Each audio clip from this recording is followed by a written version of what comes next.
It's time for the Mac Geek Gab, and listener Bill writes in with our quick tip of the week.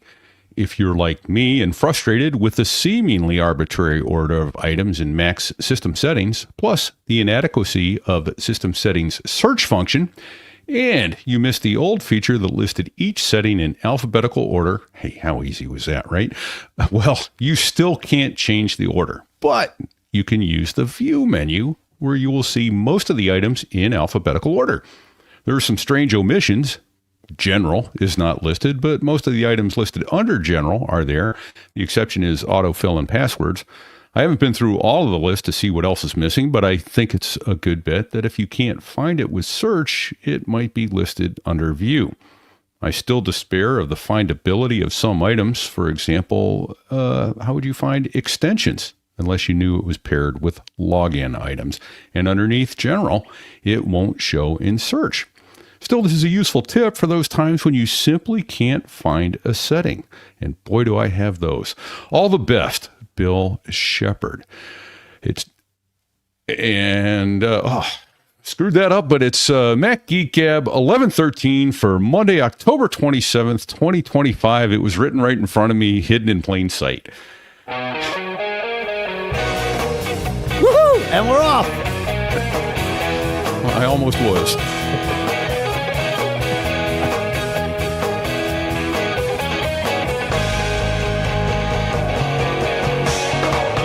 Greetings, folks, and welcome to Mac Geek Gab, the show where we share tips like that. We share cool stuff found. We share some of our gift guide recommendations. We share some questions, hopefully with answers. And we string it all together into a loosely organized agenda. Actually, it's far more organized than it ever sounds. With the intent of each of us having a fantastic opportunity to learn at least 5 new things every single time we get together. Our sponsors for this episode include NordLayer.com/MacGeekGab, where coupon code MacGeekGab-10 gets you 10% off an extra 10% off of their plans, which you would get a 22% discount on just by going to the URL. Framer.com/design, where code MGG gets you a free month of Framer Pro, of this tool that lets you design, iterate, and publish all in the same place. And one of our new favorite things to wear, PAKAapparel.com/MGG, where code MGG gets you free socks with the hoodie that they have. We'll talk more about all of those things and how to get them in a little bit. For now, here in Durham, New Hampshire, I'm Dave Hamilton. And here in South Dakota, I'm Adam Christensen. And here also in New Hampshire, it's Pilot Pete. Good to be with you guys this week. I'm afraid I'm not going to be here next week, but... oh, that's true. Yeah. Well, you're here to celebrate National American Beer Day, Pete. So right on. Oh, at I'm least in. There's that. That's right. That includes American craft beer, right? I would assume. Why would it not? Sure. Of course. Yes. Sure. Yes. Well, I think so. Yeah. And, Dave mentioned... I'm sorry. Go ahead, Adam. I was going to say, one might argue also that since some of our American beer companies are owned by foreign national companies, that are they truly American beer anymore? Well, I think if it's made in America, then I'm good with calling it American. Like, me too. It's fine. Me too. Yeah, it's fine. But although I realize that distinction doesn't necessarily apply to like cars and other things, so it's just sort of arbitrary. But real quick before Pete, you get into whatever you wanted to say. Sorry to cut you off there, but I do have a bonus tip to the opening tip. Oh. So while you can't get deeper into settings with the search in settings, try Spotlight search, because you can type extensions into Spotlight search and it will get you right there. You can also type general into Spotlight search and it will get you there. So very cool. And I might have something to add to that. Yes.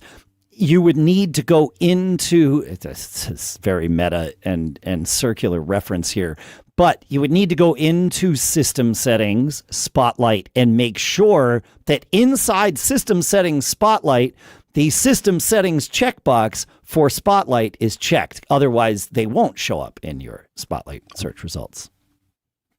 There you go. So, yeah, it's a lot.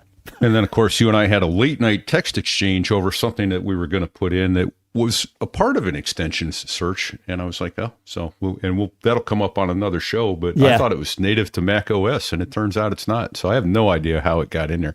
And we'll figure that out and bring that to you. But it was... It's interesting because it's the very first time that you've had something on your computer that you didn't know how it got there. Right? I'm so meticulous about these things. I love it though. I love it because and it happens to all of us. I mean, we all have things that we just do over time, and it's like, oh, I didn't know this was there. It's like, oh, how did it get there? And then we learn. So, and then we can talk about it on the show. So, yeah, it's good stuff. Yeah. Well, the other thing I was going to say is, speaking of organized, I just want to say kudos to Dave, and this happens all the time, folks. Literally at 1 o'clock this morning, he was putting the finishing touches on the agenda for the show. He's relentless, and it's awesome. And Bullheaded I think persistence. the product shows in your efforts. So, well, thanks for saying that. I'm thrilled to still be a part of it. Thank you, Dave. Yeah, I'm thrilled to still be a part of it too. Yeah. Yes, thank you. Go.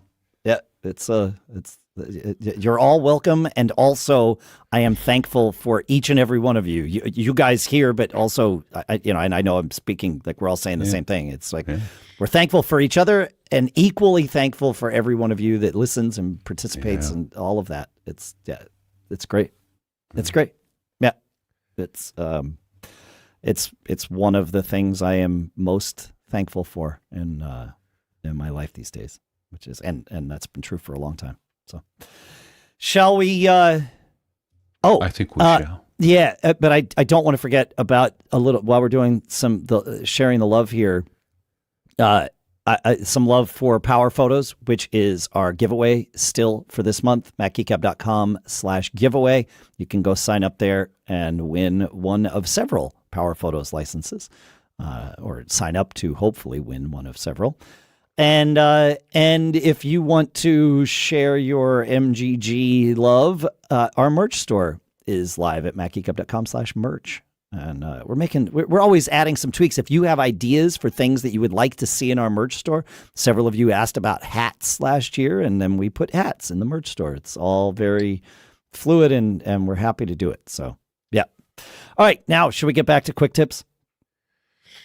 I want to. I'm nodding loudly.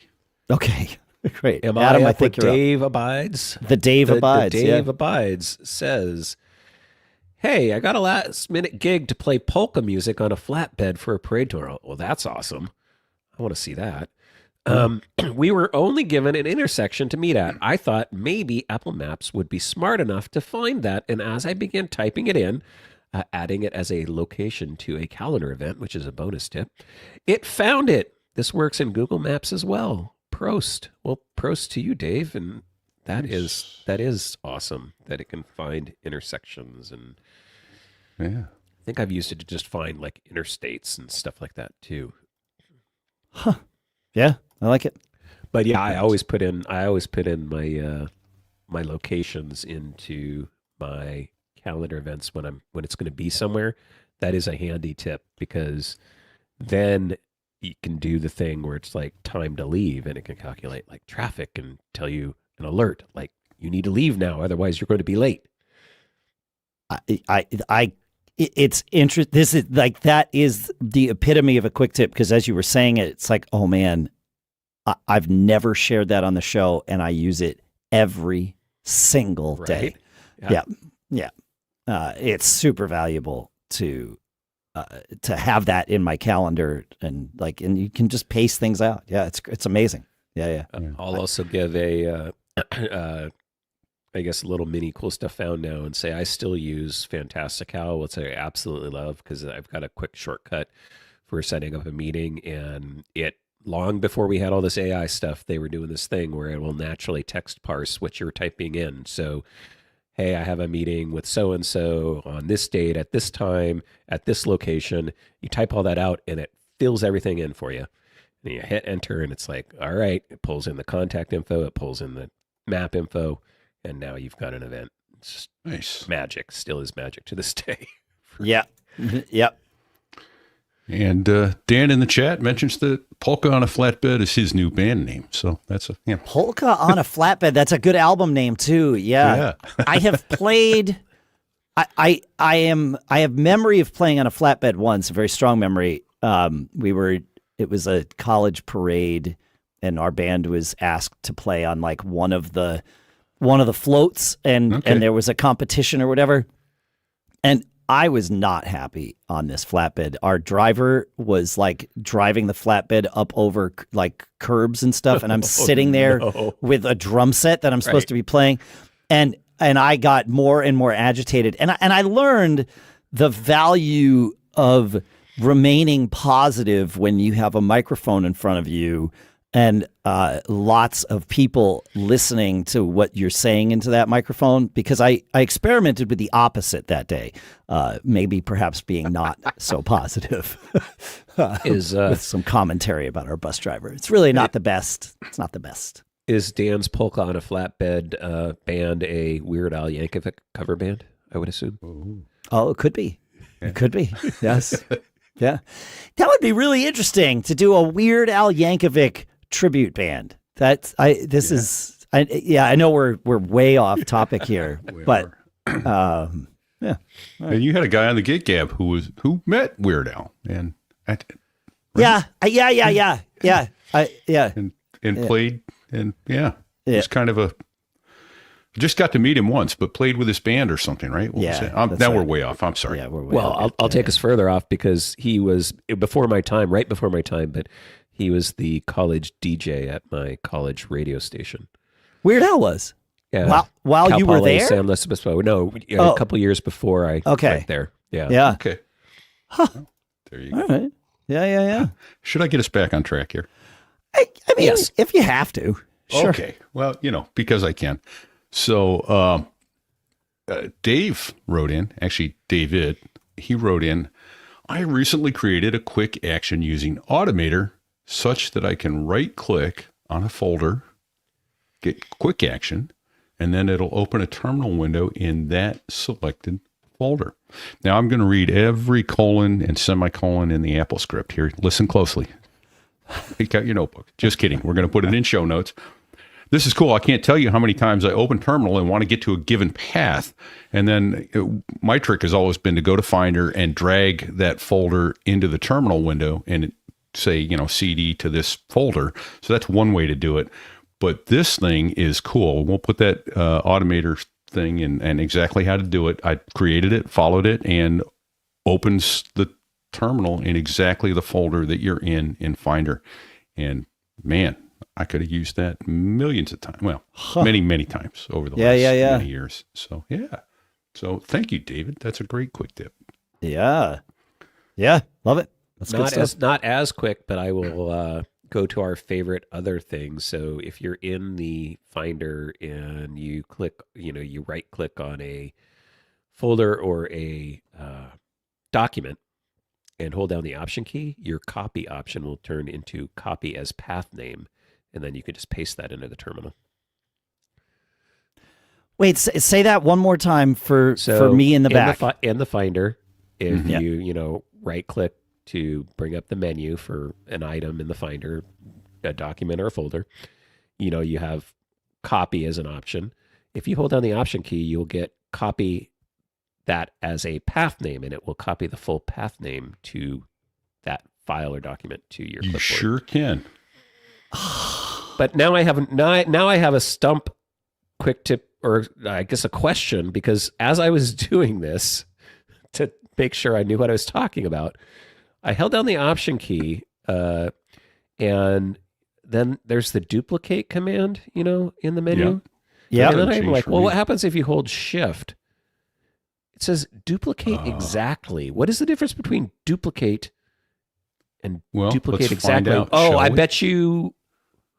Well, give it the same. No, it can't give it the same file name. Like, I'm too scared to try it. I don't know what happens with duplicate exactly. Hang on, I just did it. Path name. Yeah, look at that. Sorry, I'm getting us off topic again. But no, this is on topic. I mean, this is super on brand for the show. Yeah, what does duplicate exactly do? It still makes it copy. Yeah. Yeah. I've done it with it gives you the copy file name, Yeah. It throws copy in there. So Stump the Geek challenge thrown, gauntlet down. Guess what? People in listening and chat and all those other places, feedback at macgeekgab.com if you know heard the him. answer. Tell us at feedback at macgeekgab.com, because clearly we don't know. I think you meant feedback at macgeekgab.com. I may have. Yeah. No, duplicate exactly made the date added for me anyway. Right all the metadata now comes over into the copy. The date it was created, last opened, all that stuff.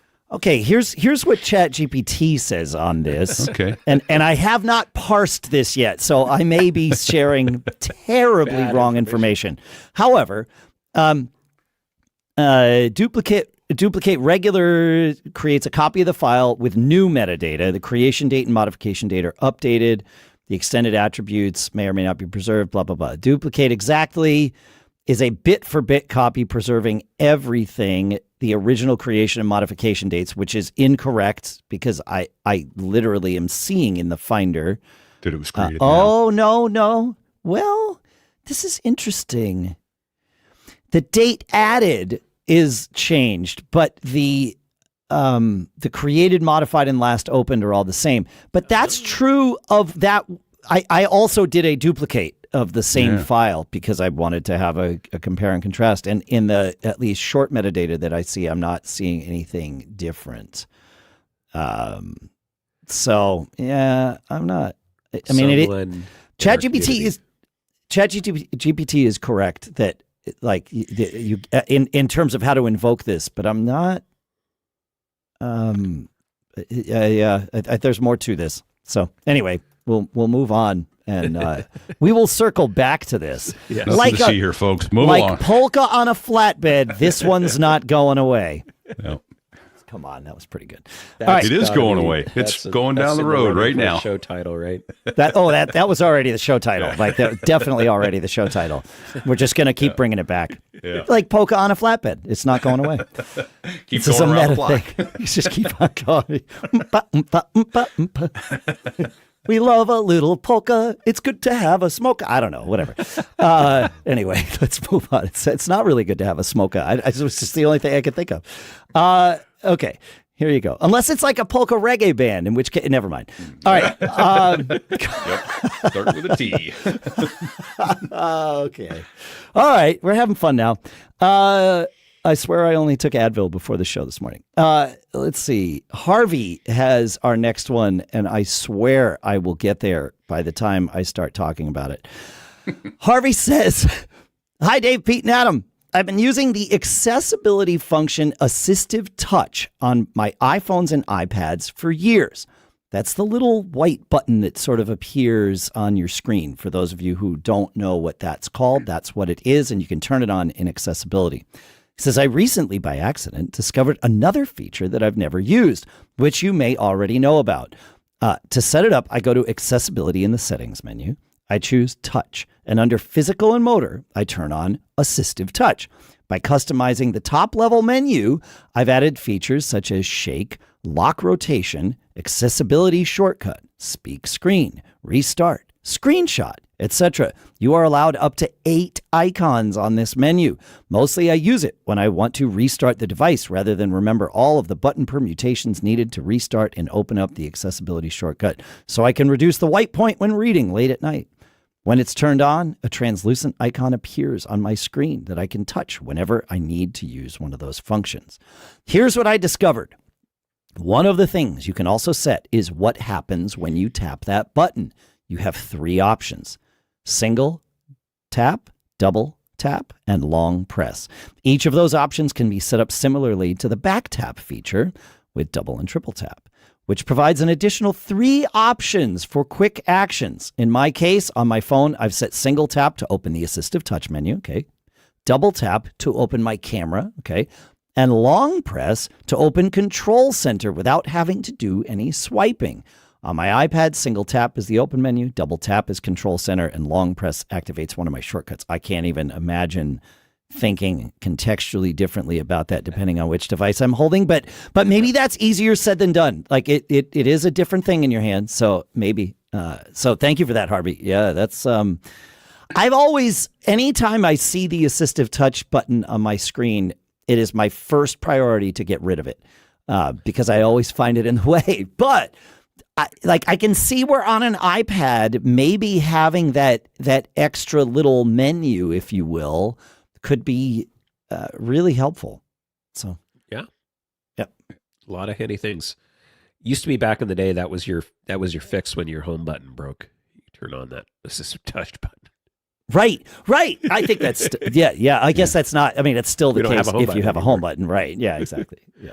And here's an exercise in futility. If you really want to drive yourself nuts, I did this the other day in accessibility. Control the screen with your eyes. It does a quick calibrates where your eyes are. It says look at the dot, and then you can change all manner of settings just by looking at them. And boy, is that hard. I imagine with practice it gets better, but oh man, I have no idea when that came into iOS accessibility, but it is. It looks like fantastic for somebody who is obviously a quadriplegic or something like that. What a wonderful thing to be able to control your touch screen by eye tracking. But you want to drive yourself nuts? Try doing it yourself for the first few times. Fortunately, it's easy to turn off with your touch when you with can't your fingers. Do it. Yeah. avert your gaze and do it that way. Yeah. They have a similar built-in feature in the Vision Pro, and I played with it. It was basically because of the eye tracking. You can turn on scrolling, like when you look to the very edge of the screen, up, down, left, or right. And it will start automatically scrolling through stuff. It works pretty good. I had to turn it off because I kept activating it by accident, So it was a little finicky. I just turned it off the other day because I was looking at the App Store or something like that, and it started scrolling things, and I'm like, what's going on? Oh, yeah, it's that. So, interesting. I got to mess with that. That sounds like fun. Yeah. Yeah, it was fun. Yeah. It was fun. Frustrating after a short time because it's something that's going to take practice if you're going to do it. But yeah, right. Interesting. All right. Yeah, I know people. I know people do that on stage with their iPads to change pages, right? Like if your hands are busy that's doing a great things, idea. If you're a musician and you need both your hands, be great to be able to. Actually, I guess they do. I think it's a blink gesture in the Fourscore app. Maybe I haven't messed with it, but I know there is some gesture that only requires one's face and some features of it. But I mean, and then when you screw that up, you've just lost your place in your sheet music. Oh, I do that all the time anyway. Oh no!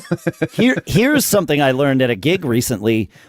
Sometimes in the middle of a song, I'll page to like the next song just to see what's coming up. A lot of times I don't have sheet music on. I'll have just like which song?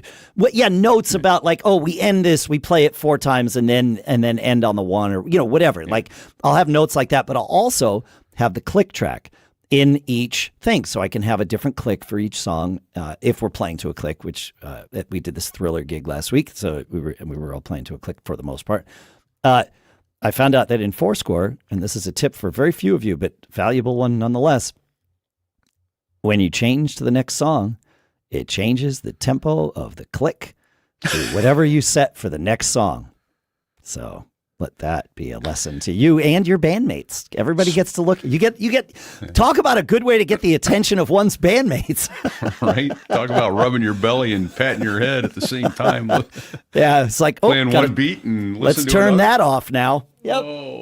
Oh yeah. Yeah, it was time to bail on the click. But yeah. So anyway. Well, if you want to really, really have fun, one more thing you can do with accessibility that still exists both on the Mac and iOS is full voice control. I don't know if you guys have ever played with that. You can completely control your entire operating system 100% with your voice. And it's not S-Lady. It is voice commands, and that's been around on the Mac since I think Mac OS 8 days, maybe 9. I don't remember when that stuff started coming in, and they've constantly improved it. You can pull up like a grid on your screen to get certain quadrants. You can control all your menus, you can control everything. It's like crazy how much you can control. Watching someone who is experienced and skilled at that it's like magic. I mean, they move so quickly. It's crazy. Yeah. Yep. And I have it for both Mac and iOS. Right. Yeah. So, yeah, a lot of cool stuff in accessibility. There always is. There always is. Yep. Should I take us to Barb here? Please. All right. Barb says, just listening to a 111 again and heard a question about knowing when the mouse needs to be charged. On my Mac in the menu bar, I clicked on the Bluetooth icon and can see that my mouse is at 21%. Hope this helps. It also shows all of my Bluetooth things that I have been attached to, so I imagine that when they are connected now, it would show the battery level. I think that is true. Thanks for all you guys do. Always enjoy the show, Barb. Amazing. I love it when there's the easy, simple. Evil, I guess, is a combination of easy and simple. There might be some truth in that. All right. We have your questions to get to, and I want to make sure we do that. The next thing that I want to do is talk about some of our sponsors, because you know how we geeks love finding tools that just work. Clean, fast, and powerful. That's exactly what our sponsor Framer delivers. Most design tools are locked behind a paywall, but Framer gives you a full-featured design platform completely free. I'm talking unlimited projects, unlimited pages, and pro-level features like 3D transforms, vector workflows, even campaign visuals, all in one space. And here's one thing that blew my mind. Framer isn't just a site builder. It's a whole creative process. Design, iterate, publish, no handoffs, no Figma exports, no HTML copy-paste gymnastics. Just drop into their canvas and start building. You get to actually launch the sites that you design with blazing speed and built-in SEO. It's kind of like having your own front-end dev team minus all the meetings. Framer already built the fastest way to publish beautiful, production-ready websites, and it's now redefining how we design for the web. And with the recent launch of Design Pages, a free canvas-based design tool, Framer is more than a site builder. It's a true all-in-one design platform, from social assets to campaign visuals to vectors and icons, all the way to a live site. Framer is where ideas go live, start to finish. So if you're ready to design, iterate, and publish all in one tool, start creating for free at framer.com/design, and then use code MGG for a free month of Framer Pro. So that's framer.com/design and use promo code MGG, framer.com/design, promo code MGG. Rules and restrictions may apply. And our thanks to Framer for sponsoring this episode. And I gotta say, I've been digging into our sponsor NordLayer lately. This might be one of the smartest security moves a modern business can make. Think of NordLayer as a toggle-ready cybersecurity suite. So VPN, access control, threat protection, all in one place, built by the folks behind NordVPN. It uses the NordLynx protocol for fast, secure connections, and it's based all on zero trust. So only the right people get access to the right resources. This is tailor-made for tech-minded folks like us. No hardware, no crazy setup, just secure remote access and granular control over who's accessing what, from where, and on which device. Whether you're managing remote teams, building compliance workflows, or just want to sleep better at night knowing your infrastructure is locked down, NordLayer's got your back. Plans start at just $8 per user per month, and our listeners, because that's you, get up to 22% off NordLayer yearly plans, plus an extra 10% when you use our code MacGeekGab-10 at nordlayer.com/MacGeekGab. So that's nordlayer.com/ nordlayer.com/MacGeekGab, coupon code MacGeekGab-10. Don't get caught. Check out NordLayer, and our thanks to NordLayer for sponsoring this episode. All right. It's time to do some questions, fellas. I think. I think you're right. I think I'm right. Yeah. We'll start with Mark. Mark writes, Dave, Adam, and Pete, after doing an update on my iPhone to whatever was before iOS 26 and then finding out that Books was borked, I tried updating further to iOS 26. Books is still borked. The symptom is that I touch to open and nothing happens. Supposedly, Apple is aware? Please, Obi-Wan and the Gab, you're my only hope. Well, at least until Apple gets around to fixing it. So glad that I'm retired and not reliant on this app. Well, it depends on how you use things. You may be retired and using the Books app. I mean, like, yeah. Pete, what do you think? There's that. I've never been busier in my life than since I've been practicing retirement. Yeah, exactly. So I've got bad news and good news, Mark. The bad news is there's nothing in Apple support discussions that says it's been fixed. The good news is I'm running iOS 26.1 beta, and Books is working fine. And I have found other people in the various discussions that says, yeah, Books is working fine in 26.1 beta. So whatever it is that is borked, to use that technical term, has been unborked in 26.1. So the next iteration of iOS, I fully expect your Books app to come back to life. I wish I had better news. The only good news for you right now is you could go do the beta program. And I need to step in because I Okay, don't think jump on in, I don't Dave. think 26.1. I don't think iOS. In fact, he told us that iOS 26 is not his problem, right? Because he said I think he said it is. he said It didn't fix. after doing an update on my iPhone to whatever was before iOS 26, and then finding out that Books was borked, I updated to iOS 26. So this was a problem for him in iOS 18. And is a problem for him continuing in iOS 26. And I don't think his problem definitely didn't start with iOS 26. Correct. Right. I am running iOS 26, the standard release, and Books works fine. Oh, That's what I'm trying to say. This is not. This was a problem for him in 18. It's a problem for him in 26. I think it's a problem for him and maybe others, but I don't think it is not some widespread problem with iOS 26, at least not based on my own looking and anecdotal evidence. Well, I have a thought, and that is good. delete the Books app and then reinstall it. And maybe that will work. If it's working on your iPad, which I'm assuming is also syncing Books to your books library to iCloud, then maybe that's there. I don't know. Adam, I know you had your hand in there. I have something to add. Woohoo. I don't know if it's related or not, and I don't know if anybody else has experienced this. Is maybe a simply me problem.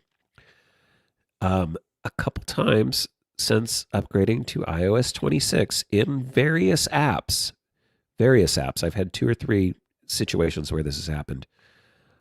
I've had situations where the app has just become completely non-touch responsive. Like I'll have a window open and I can't close it, or like a thing open and it won't close. I'm tapping the button, nothing's happening. I have to quit the app and restart the app. And I have had that happen to me 2 or 3 times that I can think of since updating. I don't know what that is or why it's happening, and it's not been consistently the same app. I definitely had it in the YouTube app and a few others. I can't remember. I can't remember if I ever had it in any first-party apps, so I'm going to have to pay more attention to that. But just Interesting. weird. Wow. Because, what I was able to find was, people were saying it's working fine in 26.1. And of course, that's what I was on. And so that was my level of personal experience. But I think to your advice, Dave, then what I would do is uninstall, and then I'd do a hard reset, volume up, volume down, press and hold until you see the apple, and then reinstall. I like that advice. Yeah, for sure. Yeah, because that way, and I don't know I know when we delete, supposedly, when we delete true third-party apps, it deletes their data along with them. Sure it does. Right. Exactly. Right. Sure it does. Go It with doesn't. that. It doesn't always, because I've reinstalled apps and had it come back. Now, that I presume that it is true that it deletes the local settings for an app. Let's presume that that is correct. But what it doesn't delete is the iCloud storage for that app. And a lot of apps will store little bits of and pieces of their own things in iCloud so that it can be synced across devices. And those, of course, will, quote unquote, come back. They never went away. They're just still in iCloud. You can go into mobile documents on your Mac is the easiest place to do it and clean some of that up for sure. But what I don't know is when you delete a first-party app like Books, how much of its settings are actually removed from your device? How much of the app is actually removed from your device? Like, are we just deleting it in quote unquote name and icon only? In the database. Yeah. Right. Yeah. I don't know. I think my experience tells me it's something in the middle there. So deleting the Books app might delete the app binary, but may or may not delete as many of the settings as we would see deleted. But it's worth trying it because it's way better than nuking and paving your iPhone. Yeah, for sure. Yeah. And Although, nuke and pave your iPhone and restore from an iCloud backup might fix this. If it's some cache or whatever, which is likely what it is, that might fix it. It really doesn't come with a huge pain in the butt cost. Would you delete the app, then nuke and pave and bring it back? No, because because the first thing we it's going to be only because the first thing that we would try is delete the app, restart the iPhone, reinstall the app. Gotcha. No. But, and if here was the other thing, it was a big pain in my backside because I recently got the new phone and my old phone was on 26.1. I had to upgrade the new phone to 26.1 before it would restore from backup. And and I was like, oh man, because I wanted to come off beta, and you can't go back because you can come off beta. You can turn off beta updates at any point in time. Yeah. Well, you could turn them off now, and you'd be stuck on whatever beta you're on until the release version comes out, and then it would bring you up. Then it'll match up. So, but there was no way to match it up prior to setting up the new phone, which I was like, oh man. Correct. So oh well, is what it is. Well, Mark, I'd hope you'd like my answer better, but apparently it's a hope. It's a hope. Yours might work. Like that's that's the thing is like updating. I mean, I'm surprised that updating from 18 to 26 did not resolve this. Very good point. Yeah. So but delete and delete the app and put it back on. See what happens. Yeah. Certainly works with third-party apps most of the time. Yeah. Shall we move on to Robert? Sure. Okay. Well, Robert writes in. He says, "Hi guys. I often might find myself updating a text or RTF file where I want to delete almost everything in it except for a few lines in the middle. I would love to be able to highlight the lines that I want and then have a command that would delete everything else before and after those lines. Kind of like the close all other tabs on a browser, I guess. Anyway, sort of like an invert my selection, then delete. Even when the stuff I want to keep is in the middle, so it's easy to just select everything else, or when it's a big file, and I would have to try to do a highlight selection while scrolling. Too much awkward finger mouse gymnastics. Is there a way to do this with Mac OS text edit, or do I need to find a third-party app? Thanks. I'm hoping one of you will have something better than some weird regex thing that I don't want to learn how to do." Robert, and I think you and Dave are about to mind meld on the regex thing. So, oh yeah, no, you me same. I will avoid regex like the plague. Actually, I think I'm better at avoiding regex than the plague. I think I proved that over the last 5 years. But I think this is as simple as 3 keystrokes. So do what you want to do. Highlight the text you want to keep. Command C, Command A, Command V. right? Because Command C is going to take that text and put it on your clipboard for safekeeping. Command A is going to select everything in the document, and Command V is going to take that which you just put on your clipboard and replace the selection with it. So this is one of those things that seems evident to me, and maybe is just, one of those, this is how my brain works versus your brain works. But I think that'll do exactly what you want, Robert. I think so. That's brilliant. Hidden in plain sight. Yeah, and Robert wrote back. I did send that suggestion to Robert, and I didn't want to go too far with it, but he wrote back, and we did mind meld on something. He's like, oh my gosh, yes, of course that'll work. And now I'm going to assign it to a keyboard maestro macro so that I only need to hit one keystroke to do it. I was like, well, that was my next thought, but I didn't want to start beating you over the head with this, what I thought was an obvious answer. So yeah, perfect. Yeah. Love it. Cool. Thoughts on? Yeah, good. I want to ask a question before we move on to the next question, if we're ready for that, though. Sure. Pete, you said something about close all other tabs in your browser. Did I just learn a new thing here? Well, let me double check. I think. Oh, close other tabs. Close other tabs. Yeah, if you right click on a tab. Oh, yeah. I buried the quick tip lead in the middle of that question. But here's another. You're right. You can in Safari. You can right click on any one tab and choose close other tabs. You can also, whereas Command W would close the tab you're on, right. Command Option W will close all but the tab you are on. Yeah. I had no idea. Yeah. Thank you for that. Okay, great. And Adam gave us this a long time ago, but I've put it right in my workflow. I've been using it ever since. But remember, if you close a tab accidentally, I think it's Command Shift T comes right back. You can reopen that tab. Really? Yeah. I always use undo to bring it back. Command Z, I wonder if Command Z will do that. Command Z does. I don't see. Adam, do you remember how to unclose a tab? Command Shift. It's Command Shift T. Command Shift T. Yeah. Command Shift T. Safari. I'm not seeing it in the menu.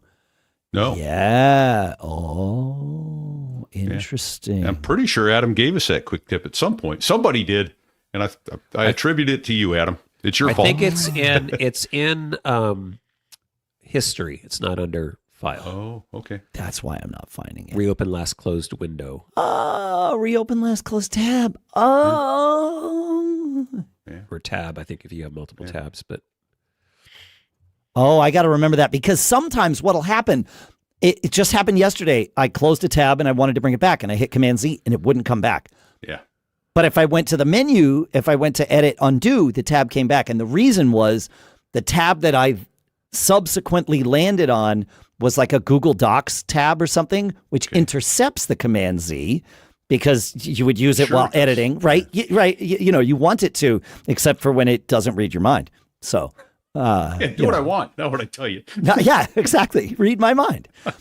But there is something to be said for that. Like, if we're going to get super geeky here.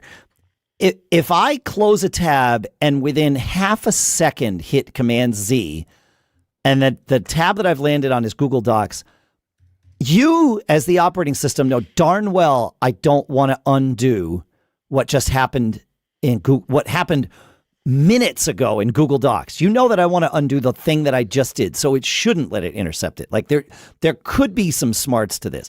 Just like, and I know this isn't me, but I give one of our listeners, whose name escapes me at the moment, credit for this. Just like on your iPhone, when you are going to tap something at the top of the screen, and while your finger is in motion, a notification comes in, and you can't stop yourself, and you wind up tapping the dang notification, and you go to another app instead of being able to tap the thing that was there.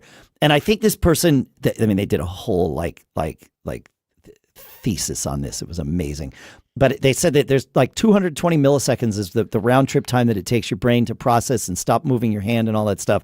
So they said Apple could easily do this, that if a notification appears and you tap that notification in less than 200 milliseconds from when it appeared, you didn't mean to tap that notification. You tapped through the notification to what you were trying to get to. Yeah. Yes. And Yeah, exactly. And that's still the iPhone to this day. And this was years ago. But anyway. It happens to me on CarPlay, too. I'll go, no reply. And the next thing you know, I'm calling my mother-in-law. Whoops. Exactly. I mean, that's horrible. Yeah. Yeah. Yeah. You don't want to do that. Don't do that. To her. Just kidding, Gene. I love Gene. Okay. Yeah. All right. Now, are we good? That was a good fish shake, though. It's been a while since we've had a good solid fish shake on the show. Surprised we didn't have one with John F. Braun on the show. But, there you go. Maybe we did, actually. Can't remember. Should I take us to Pete? Please. Or Peter, rather. Peter says, Gentle Geeks, I have a question about the font size when writing a mail message in macOS Mail. In short, I'd like the composing message font to look bigger. Currently, I have Helvetica 12 point as the default font settings, fonts, and colors. And on most screens that I use, the size is very small. If I change this, say, to 18, it looks easier on my aging eyes. It changes the font embedded in the email I tested by sending the email to myself. And I don't want to force this size on my recipients. I do have the zoom feature enabled on the full screen system settings accessibility zoom and often zoom in on a mail message. However, this can get annoying in that you lose much of the screen when you're doing this. This also seems to be the only place that I use the zoom feature. What I'd like, and I can't seem to find, is a way to increase the visual size of the mail composing window without changing the underlying font size. Any thoughts? So there is no way of saying, please just zoom my compose window.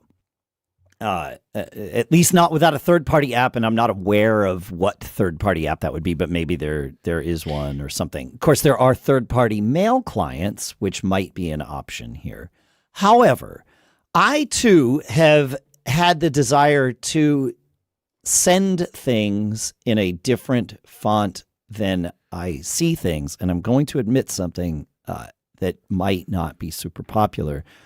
This is no longer the case, but for years and years, I'm certain while we were doing this show, I liked to read and write my mail in what font, Adam? What font do you think I'm talking about? Oh, no. Comic Sans. You got it. That's correct.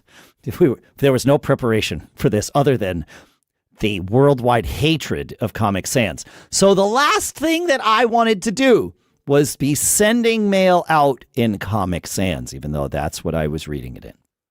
And so I realized a few things. And I think this might make us all better mail citizens, at least in my humble opinion. In the mail settings composing window, the first option is the message format.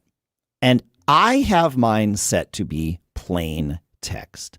And the reason I do this is because I don't want to impose my font sizes on my recipients unless I intend to for some formatting reason or something like that. But until I choose to add bold or italics or whatever, I want people to be able to read mail in whatever their preferred font and size is. So my default is to send messages in plain text. Now, halfway down that window under responding, the first item is use the same message format as the original message. This means when you are replying to someone, if they started an HTML message, then you will reply with HTML. If they started a plain text message, you will reply as plain text. You can force whether you want to, you can uncheck that and then always reply in plain text.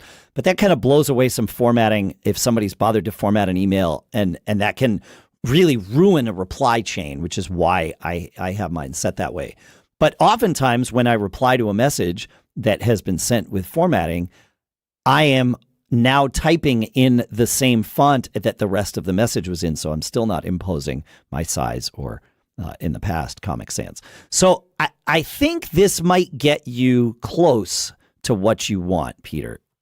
It does come with some caveats, so just be aware of that. At the top of your Mail Compose window, you will see whether you are composing in plain text or rich text, HTML. and that can also be a sign for you. But yeah, this probably, I think composing in plain text by default makes us all better mail citizens, and I love it when I just get mail. And most mail does this. It's kind of, even when you're composing in rich text, it tries not to add much. Most mail clients try not to add much. A good way to test is not to send to yourself and look at it in mail. A good test is to send to yourself and look at it in some web view. So if you're an iCloud person, use that. If you are, a Gmail person, but sending it to Gmail is probably a great place to just look and see, okay, what does this message look like on the other end by someone that's not me and not using my mail client configured the way I've configured it. So that's my diatribe on that. Thoughts? Anything that I've missed? Anything to add? I got nothing. Okay, great. Shall we move on to Scott, please? We shall. All right, great. Attention on deck. Good morning, guys, and Devil Dog, fellow Marine listener. Got it. I like that. I got my new iPhone 17 Pro Max last week, and I've noticed that my flight schedules aren't syncing from the app on my iPhone to my Mac Studio's iCalendar. I've already tried toggling the calendar on and off in my Mac Studio, but that didn't resolve the issue. If anyone has any other suggestions, I'd really appreciate it. I know the syncing services can be finicky sometimes, but you'd think by now they'd have this one figured out. Keep up the great work, guys. Scott R. Southard. So, okay. So it's always frustrating when syncing doesn't work. My first thought is a very general thought, and I realize this might have something to do with the specific app that he's trying to sync from and all of that. But in general, when something isn't syncing, I will, and we'll go with calendars here since that's what we're talking about. I would manually add an event to that calendar on both of my devices. So on, if it's my iPhone and my Mac that aren't syncing with each other, I'll add an event to the calendar and I'll call it from iPhone. And then I'll add another event and I'll call it from Mac. And then that way I get to see where the syncing is and isn't happening, because you can look on your iPhone, on your Mac, and in iCloud. And then you start to get a sense of, okay, where is the breakdown here? You know that it's not syncing, but with especially with iCloud in the middle at iCloud.com, you get to go and see what is happening there. And that should very quickly start to tell us, okay, where is this problem? And if it's on the iPhone, maybe signing out of your iCloud account, signing back in, is the solution. Do I see you're shaking your head about this, Adam? Thoughts on this? I think you're muted. Yeah, yes, he is. Okay. He'll unmute himself. No, I sent you a chat to tell you what's going on. I'm shaking my head at something else. Okay. All right. So got it. Sorry. I will add, be careful, and he probably hasn't done this, but at one point I had iCloud calendars, Google calendars. I think I might have even thrown a Yahoo calendar in there at some point. And boy, did that create a sandwich of waste that that was hard to extricate myself from, because once you start deleting the calendar, you've got something a year out on, you could be in trouble. So but I've tried to go all to iCloud, let go and let Apple. So make sure you've got the right calendar, even that you're not trying to put one on a Google calendar when it turns out you need it on an iCloud calendar. Oh yeah, I see that. Okay. Yeah. That okay. This makes sense. Yes. Yep. Okay. Not likely, but possible. I absolutely screwed that up. It can be though. It's a thing worth checking. I like that. Yep. Yeah. It. I wish I could standardize on one. I have both iCloud and Google, but but I compartmentalize my Google Calendar to be only things that I'm sharing with other Google Calendar users. Right. So I have the answer, Dave. 100% guarantee. Real-time update to my question. It was the app at my airline. It had a bug and it works perfectly now. He just got the update this morning. So, okay, there you go. Right, so there it is. So we fixed it. I actually had seen that. I knew that, but okay. I try my best to make our discussions and questions helpful to the general populace as opposed to just the one specific case. But I did want to acknowledge that it could have been the app, and I'm glad to hear that they fixed it because sometimes you are tearing your hair out for something that you can't fix. So, say the other day when I was trying to do a search on Amazon for something I knew was there and it wouldn't come up. Oh, they had an outage. It wasn't just Amazon. Amazon had an outage, but it didn't just affect Amazon. Yeah. No. But it's like, oh, come on. I know they have this. Why is it not showing me anything? Yeah. Now I know. It's interesting. I know AWS outages don't happen all that frequently, but man, it was immediately obvious that was an AWS outage to me. I was trying to log into a completely different system and it wouldn't let me in. And I was on a call with somebody. I'm like, is there an AWS outage? And like, what are you talking about? And I'm like, I searched Google. I was like, yeah, okay, that's what's going on. It's like, go ahead, Adam. Sorry, I was going to say it was specifically an East Coast outage from what I understand because correct. We were largely unaffected here. Yes. Middle America. Yes, that makes sense. Yeah, it was in the Virginia, the US 1 East or whatever it was that Amazon wound up having an issue with. All right. We have some time for gift guide stuff.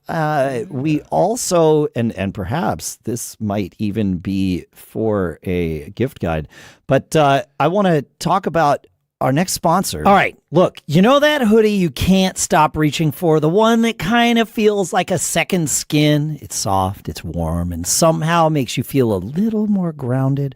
Well, I found it, and it's from our sponsor, PAKA, spelled P-A-K-A, and I love mine.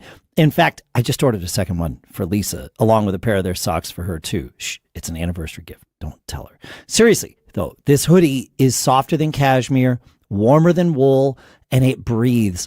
I wear the socks. I'm wearing them right now because they're like super cozy, ridiculous. And my cat agrees. He loves them. He and Lisa literally fight over snuggle time with me when I've got the hoodie on. So to grab your PAKA hoodie and free pair of alpaca crew socks, head to go.pakaapparel.com/MGG and use our code MGG. That's go.pakaapparel.com/MGG and enter code MGG. And here's the trick for the deal, right? You've got to put the hoodie and the socks in your cart and then enter code MGG to get the socks for free. We've had a couple of you. It's more than a couple of you write in about this. The code only works once you've got the socks and the hoodie in your cart. And then you put the code in. So do it that way. That way you don't get caught. That way you get the free socks and the hoodie and you're all set. And our thanks to PAKA for sponsoring this episode. All right, Pete, you want to continue in the gift guide theme here? Do. Yeah, I talked about it once before, but I've been using this and I really, really like it. Now, the main reason I wanted it was for cleaning out the airplane, which I'm not sure it had ever been vacuumed since 1991. Possibly, but it's fun. Till I got to it. But it's the Scosche PBJ2000 portable. Sorry. How did I get to there? There it is. All right. Looking on the wrong screen. It's the Scosche ScoVac cordless handheld vacuum cleaner and inflator, deflator, air duster, 4-in-1 small, high power rechargeable. We'll put the link in for Amazon. It was on sale last week. Right now it's at $80. Last week it was on sale for $70. So keep watching that. There's a $10 coupon in there, there you go. Yeah. So it's back down to $70. This thing is awesome. It's cordless. So that's really nice. Get crumbs and pet hair and all that stuff out as a vacuum, but super portable. I mean, it fits in a little case the size of my little headphone case that that I carry for flying. Yeah, it's about the size of a large pistol or a small hair dryer. Yeah, really, it's like a hair dryer with the heating element out. But here's the cool thing: it has cleanable, portable HEPA filters. So for vacuuming, but it does fast charging, but it also will do inflating. So it's got the little nozzles with it. If you need to inflate a mattress, because people are coming for Christmas and they're going to stay at your house, get one of those $70 air mattresses to fill up, and that's how you do it. Love it. Love it. Yeah, I really, really like this little vacuum. It and blower. Yeah, it's yeah, cool, great. And you'll like it too. Yeah, it really, exactly. really catches fish. Mobile. Set it and forget it. That's right. Kids, ask your parents. Speaking, the set it and forget it vibe is really kind of my goal with, or my metric, if I'll use that term correctly, for what constitutes being included in the gift guide picks here, because it's the thing that you set it up, and then it just becomes so much a part of your life that you forget about the fact that it's there, right? And for me, that is for this week, and I have a couple actually, but is the Sifely door lock. I've tried a lot of different smart door locks, and what I love about a door lock is when it has a keypad for when I let, so if somebody's taking care of my house or we have guests, or a fingerprint pad for me. Some of them will work with your watch. Some of them will work with they'll all work with your phone, like that remote thing. But the important part is that it works and it's reliable, and that I'm not constantly worried about changing its batteries. And I've had other door locks where at least one of those concerns has been true, if not all of them. The Sifely door lock, I do have it on my calendar once a quarter to check its batteries, and I think I wind up changing them about once a year. It might be once every 8 months or something if I know I'm going away and it's like, well, the last thing I want is, then I'll change it. But otherwise, they last longer than I expect them to. The fingerprint works fairly well. I use it literally every day because it is the door that I come into when I'm going back and forth across from the office, and I have it auto lock at night. It's great the way it works. It integrates with our lives so much better than every other door lock that we have tried on this particular door. And we have the S model. There's different models depending on how you want your door. The S model has a handle on it. It's not a deadbolt. It's meant for the primary handle on the door, which is what that door has. And I love it. So easy. And they say that the S model is the number one bestseller smart lock. I don't know if that's the number one Sifely bestseller or number one bestseller overall, but I'll put a link in the show notes. And I can't speak highly enough about this thing. Like I said, I've learned to forget about it, which is sort of the best thing to say about it. Automatic lock at night is the coolest part of that. What's really cool, Pete, is, yes, I have it set at whatever, midnight 15 or something to lock the door. Between midnight 15... So break into days before 12. That's correct. If you really need something, just come on over. We'll help you out. But at midnight 15, it locks the door. If I come in between midnight 15 and I think 8 a.m., I forget what I have it set to, but it doesn't matter. Let's say 8 a.m. It will unlock the door temporarily and then relock it. Okay? Until 8 a.m. After 8 a.m., once I unlock the door, it leaves it open for the day until midnight 15 when it relocks. So, nice. This is one of those things that that's part of the reason that it just integrates so well into our lives. It's because we don't have to, I configured it once. I set it and I forget it. I'm going to pull up just so I can see one last time quickly. And it does have a key. So my question is, yes. What do you know? What kind of key is it? It is. Is it like a Schlage or? Yeah. It's a standard key. You can get it copied if you want, and all that good stuff. Yeah. Because I have a Schlage lock that it's old, and I'm not real. It's remote, but it doesn't stay connected anymore, even though the batteries are good. But the beauty of that one is the key matches the doorknob. I had the tumbler set so that I only need one key. I don't know if you can have this rekeyed, but here's the thing, Pete. I never use the key. Well, I there's just that. use the lock. Right? I mean, I do have a spare key hidden in a fairly obvious spot outside that somebody who's hunting around would find because I need to not forget where it is. But, But yeah, so you probably can't rekey that, but you can rekey the doorknob to match if it's the same brand. My doorknob's a Slage. Whatever the thing is, I think so. You The probably doorknob could. is the one that they easily could hit the rekey. tumblers on. So Yep. There you go. Fun. Not HomeKit though, right? This one is not HomeKit, correct, Adam? Yeah, but here, Based on the price alone, I was like, it's interesting. It's interesting you say that.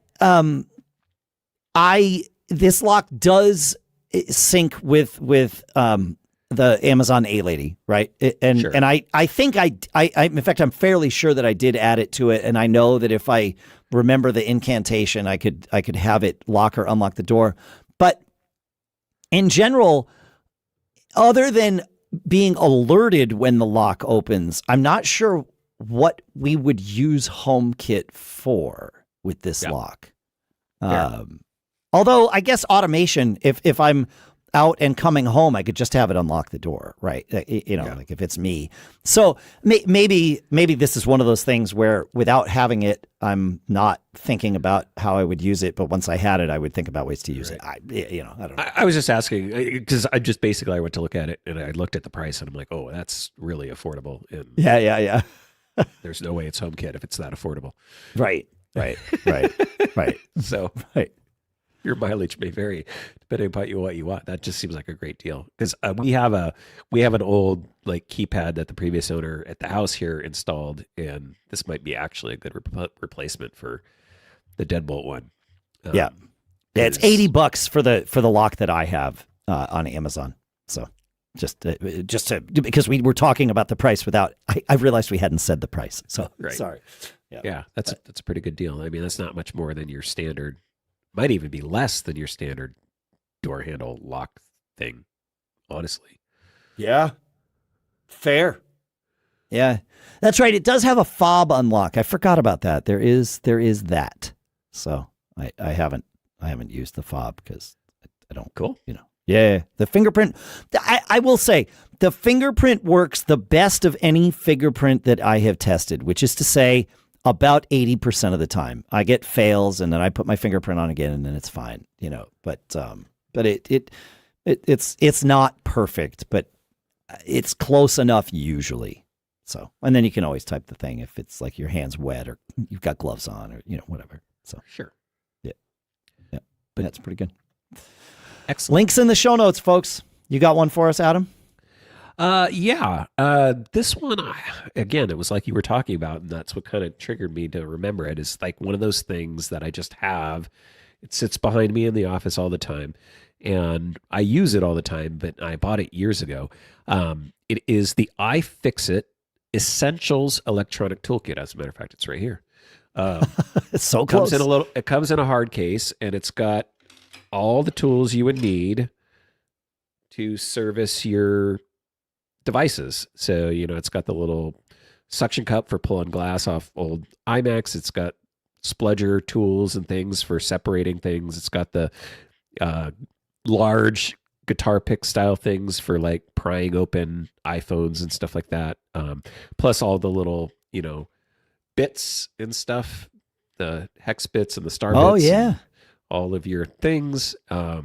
Just everything in one little kit. And the nice thing about it is the cover goes on magnetically, and then inside here, it's got a little parts tray. Oh, there you go. As well. So you can keep all your little screws together and stuff like that in there. And it's $30, very good quality, and just sits there. I mean, anything from iFixit, like their tool sets and toolkits and stuff like that. I also have another one from them that's like got everything in it. It's like a massive one. It's more like 80. I think it was $80 or something when I bought it. Sure. And it's kind of in a folded thing. But this one is just handy. It covers 90% of the things that I need to do with little electronics repair and stuff like that. And super handy and not expensive. It appears to be missing one essential tool, though. I don't see the sledgehammer anywhere in that. No, you put the case together and then you use the whole thing to whack it. Pete. Right, there you That's go. what you do. Yeah. When all else fails, destroy it. Yeah, that's right. Oh, yeah, that's right. And you were just showing. And then another nice thing is the little screwdriver that the little bits go into is magnetized. So then your bits become magnetized. So when you're having to pick up those tiny screws and stuff like that, Nice. Nice. they'll magnetize so you don't lose them. They stay in place when you're trying to get like that tiny screw in that tiny, tight space. Yeah. Oh, I like it. That's pretty good. Yeah, we're right here. I'll do one more. Are we good with this one? We finished? Yeah. It's straightforward. It's an electronics toolkit that is super handy and convenient and not expensive. Love it. In my office, and it will be retroactively obvious that I don't have this in the studio. I have the Matias Tactile Pro keyboard for Mac. This is they made a clone of the Apple Extended Keyboard 2 or whatever. I think that was the name of it. The full-size keyboard with the nice mechanical clacky keys, and Apple doesn't make it anymore. And this thing is so wonderful. It is clacky, though. You have to want and like that feel and sound. And, of course, podcasting, it's a non-starter because I do a lot of stuff, typing and, of the show notes and whatever while we are recording. And I haven't wanted to subject all of you to that during these shows. But down in so here I have actually, I'm pretty sure it is a Matias. It is. It's a Matias keyboard that is silent. And so I have them in both places. And I do forget about them. They are so reliable. They work. They feel great. And so that's my thing. It's $145 for the clacky one. I will find a link for the non-clacky one, the non-mechanical one that I have here in the studio, and put that in the show notes too. But I don't know what the price is because I didn't even think about the fact that I have one in here in the studio. So even more fits the criteria. So, but yeah, the Tactile Pro keyboard for the Mac is it can't be beat. I love this thing. The battleship, people called it, the aircraft carrier. Yeah, exactly. All right. Are you going to get the Severance keyboard? The Severance keyboard. What's this? I need to know about this. Maybe I don't know. Yeah. What? It's a Kickstarter, I think. MD Dasher or something they call the keyboard. Yeah, the keyboard from Severance, the blue one with the blue keys and the trackball and somebody's planning on trying to make that. Yeah. Oh, it's interesting. www.atomickb.com. Okay. You can get to this Kickstarter page for Severance fans. I don't want it unless it lets me forget the crud that's chasing me around on my computer when I leave it behind. The Severance keyboard. Atomic KB is what it's called, Adam? Yeah. Oh, right? That's the website. Atomic, ATOMICKB, like keyboard.com. It's a Kickstarter. I think it's been. Oh, yeah. Look at that. Funded like multiple times. But I don't know when it's being delivered or put together. But that's brilliant. I like it. Oh, yeah. That's actually really fun. What is how quickly could you get one if you went on Quickstarter? Kickstarter. It's usually not. Yeah, it's usually not Kickstart. It's usually not Quick Start. It's usually Kickstart. For $500, $450. Oof. Yeah, it's not cheap. No. But that's you can a get 25% off. It said. Ooh. You can get it in March. Yeah. All right. 2026. Yeah. I've been involved in many of these Kickstarters. I ordered a Bluetooth. These guys were going to make a Bluetooth like on air kind of sign, like do not disturb sign. You could get different plates. It never happened. It went for like 5 years and they never did it. Never got it. Sucks. So yeah, that can happen, folks. So buyer beware. This looks really cool, but it does. And they wanted $50,000, which is a little, and they got over $500,000. So it's very well funded. Yeah, they'll probably this will probably see the light of day. I would think with that kind of funding. Yeah, exactly. All right. Well, I think we've hit the end here. I think it's time. We've got end, my friend. Well, not that kind of end, Pete. But you got to. This it is the end, my friend, and now it is the time because it's Polka on a flatbed. There you go. That's right. What was I thinking? Everybody polka. Yeah. All right, it's time. I wish I had if I had thought I would have fed while we were recording, I would have fed the Mac Geek Gab theme. Which is a song called The Answer, into like Suno or something and told it, polkarize this. And then instead of the regular music, we would have polka. But I only thought of it just now, and I don't want to add 10 minutes to the show vamping through different things just to have a better vamp. So we will have a regular vamp. Yes, we will have a better vamp. But if you have any fun like stuff, audio stuff that we can do with the show, we have some things that people have sent in over the years, different versions of the theme song.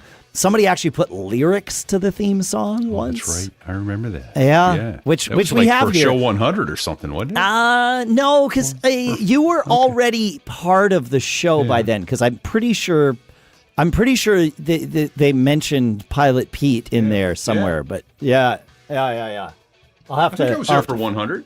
Yeah, I guess you were. Yeah, I guess that's true. Yeah, that's right. I think of 100 in the first year, but it wasn't, obviously. Yeah. It's into the third year, I would assume. Yeah. All right. No, actually, end of the second year is when 100 would have hit. Yeah. If math works the same way as linear time. And that's about, there's that, the linear time thing. But, it's overrated. And that's about it, because I bought my first Mac in 2007. Amazing. I love it. Thanks for listening, everybody. Thanks to all of you who are premium supporters for your support. Thanks to everybody who sends in questions and it participates in the Discord and it just being a part of this community. I know we said it earlier in the show. Thank you for the existence of this community, because it doesn't exist with just the three of us. So thank you. Thanks to CashFly for providing all the bandwidth to get the show from us to you. If you haven't heard enough of us, you can listen to more Pilot Pete on So There I Was. You can listen to more of Adam on the Debut Film podcast. And you can listen to more of me on Geek Gab or Business Brain. Some fun stuff coming up. And go check out the merch. And send us some feedback. Feedback at macgeekgab.com. Fun. Love it. I love that we get to do what we get to do. Thanks, guys. It's always fun. And in the interest of celebrating that which other people have sent in, here is something for us all to remember and some good advice. Don't get caught. Get caught. Get caught. Get caught. Get caught. Made on a Mac.